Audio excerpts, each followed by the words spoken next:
Hello, it's Joyful Christian Hermit. Well, I had to come here to the work site. This is the daughter's townhome where I've done so much work. I thought I did a video showing you this, and then I can't find it. That's about how I'm operating today. Very sick, very wiped out. But anyway, this was all tile that did not match the tile down there. This was a tile that looked like this. There were 12-inch squares and rather dark and dull and not at all like these, and they were butted up to these. This was put in later, evidently, by someone when they took carpet out of this area. Rather than matching it, they just put in something else.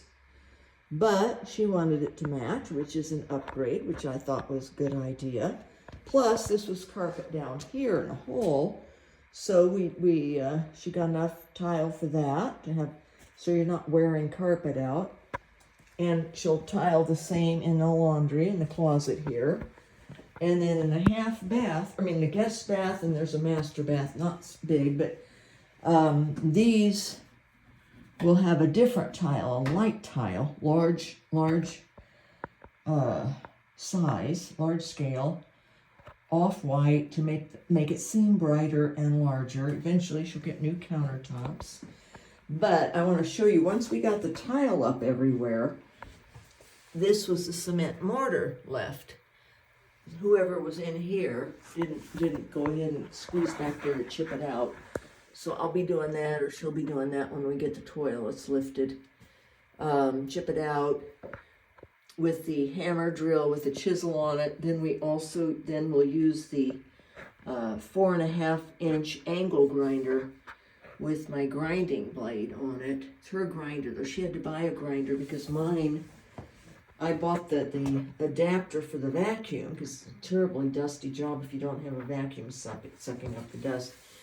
And a grinding blade for my angle grinder, but my angle grinder's 10 years old and of course it doesn't fit. They change the tools just enough every so often, so you have to buy new attachments or a new tool. So she had to buy the angle grinder. It wasn't expensive, it was $100, but still, she's got one. And I told her go ahead and buy it, and then I'll resell it for her for like $50 or something, because it'll be like new. Just used to take all this concrete out. So, and then I red guarded everything. We got it all ground down. What I did, I had to go around and do all the edging work to get all the concrete out from the edging, because I do tedious stuff well. That's one of my things, is I'm tedious. So, and she didn't really want me doing, I patched all these little spots. The carpet had strip tacks in here, and they used a certain kind of a concrete nail to keep them down. But when I took the strip tacks and the carpet and pad out of here, it made, gouges, holes along the side. So I patched everything up, and I'll just run my little hand sander with a heavy grit, 40 grit sandpaper on it next time I come, just to smooth all these down. And practically do it with my foot, but make sure everything's smooth for the tiler. Thanks be to God that we finally got I try to include myself on stuff. I'm so pathetic.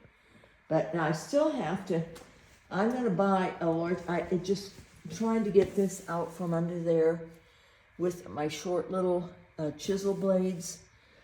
There's a, Home Depot has a blade that's longer than a chisel that I'm going to have to purchase to get the rest of this. I tried and tried. I spent like 2 hours down there.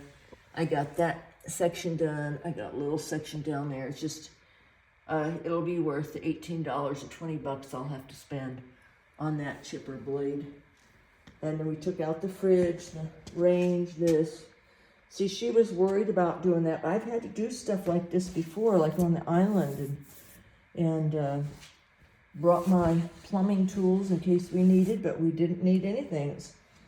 The kid had left enough water hose on there, so we didn't even have to disconnect water. We did on the dishwasher just in case, and here, so under the sink, so we wouldn't have any surprise leaks. But other than that, Then I've patched all these cracks with a vinyl patch. I just used a caulk tube of vinyl that was high quality stuff. It's worth it.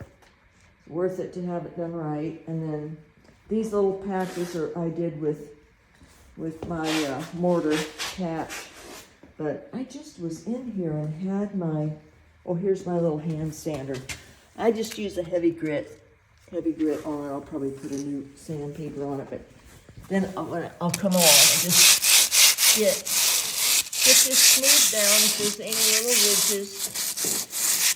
ridges, I can get addicted to this mindless manual labor. It takes me so far away from my pain, but I am so sore. Anyway, this is a chisel blade we used by hand to take all this tile up. Boxes and boxes. You can imagine all this area. Plus the master bath had it. And then these are some of the little chips that we got. We had boxes of that, of the little small chips that came from this hammer drill. This thing weighs. This is heavy. I went ahead and bought a 3-inch chisel. The guy had this 2-inch, but you know, the 3-inch just did better. I filed them. I kept filing on them to try to keep the edge sharp.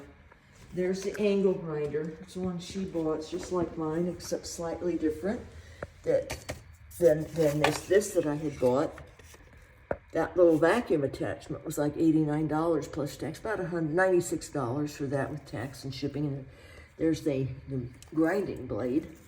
That was $42, but so worth it. But did all of this by hand. Once we got the big chipping done, like I showed you in the bathroom, those big chips, or the big ridges of concrete, got those chipped down with this thing. We used a spray bottle. It helped a little bit keep the dust down, even chipping with this. Then, and I use this on edges. We use mostly these chippers for getting the tile up. Then go over the whole thing with that to get it down smooth to the cement. And in some areas then we found digs, and that's all these little spots that I went around patching. Then I'll do it. I'd already put my red guard away, but I'll go ahead and red guard over that crack and this crack here. There's another crack I had found somewhere that I'm going to use the vinyl caulk. This crack here, I go ahead and put red guard over it. I found some more chip areas. I'll go ahead and fill in. It's not super essential, but it's just better for the tiler. And like I say, thank God she found a tiler who had decent prices. All of the others for just this area, the hall and the 2 baths, were $9,000 to $12,000 for the tiling only, and everything ready for them. You still have to take that little metal strip out, lift the 2 toilets and scrape around those, get the concrete. But I went ahead and put the red guard over all these cracks also.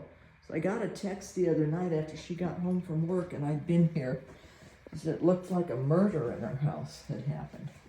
True enough, but anyway, it's even in here, you know, pulling she didn't, you know, getting the dryers out through the door. I said, let's just take the door off. Oh, things like that just seems like a lot to her. To me, it's nothing anymore after what I've been through on the island with working on that place, but in my own place. But now, which isn't nearly anything as bad as the island, but my body has gotten bad. But so we just would pull it out, squeeze back and do that corner, then do that corner, and with, you know, whatever relieves the stress on anyone, I go with.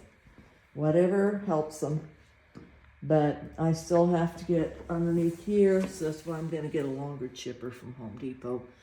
I messed up my bead on my hands enough with the hammer, hitting them by accident. Then we'll have to come and do a thorough vacuuming and wiping down it. We covered everything with all that plastic, but then I did it and didn't realize that the vacuum was clogged, that big vacuum she borrowed. So dust, concrete dust was escaping from that little thing over there when I used it, and it was all over. So all of her effort to keep it from doing it. Here's the concrete caulk thing, caulk gun, the caulk tube we used. It's about $13 for that, plus some tax. But it's worth it to get the highest quality interior. And then the hallway crack required something else. I already took that concrete filler home. And the cord that I use, this foam cord, that you stuff down in a crack that's anything over an 1/8 inch, and it will expand with the crack or contract. And it also keeps your stuff from going all the way down in the crack. You just keep putting your filler in, and it just keeps going down as deep as the crack. So you put this foam in, and it has give to it. It's like a cord. It looks like the foam, the foam that you use around a window insulation, not the spray kind, but the rope kind. So anyway, this is where I've been working, and being on the concrete's hard, but nothing like the pickleball court place. That was hard standing it. So it was a lot of fun, and it got me motivated because, you know, it's doable, it's going to be done. That reminded me, just keep going on my place. It will be done at some point. It will be done. I just have to inch my way through it. And it was fun for me to come help. Sort of got me back in the mode. It got me forced into working again and moving my body since I'd been in bed so much. And and to be useful too, because I know how to do this kind of stuff. And it is nice to feel like I could be helpful. All the research I'd done isn't going to waste. So, and she appreciated the encouragement, so that was good. So God bless you all. I'm heading out. I came here to get medicine I'd forgotten. It was in the refrigerator, my eye drops for my glaucoma. So my pain has taken my brain. It's okay. Detach. God bless you all. He's in us all the time.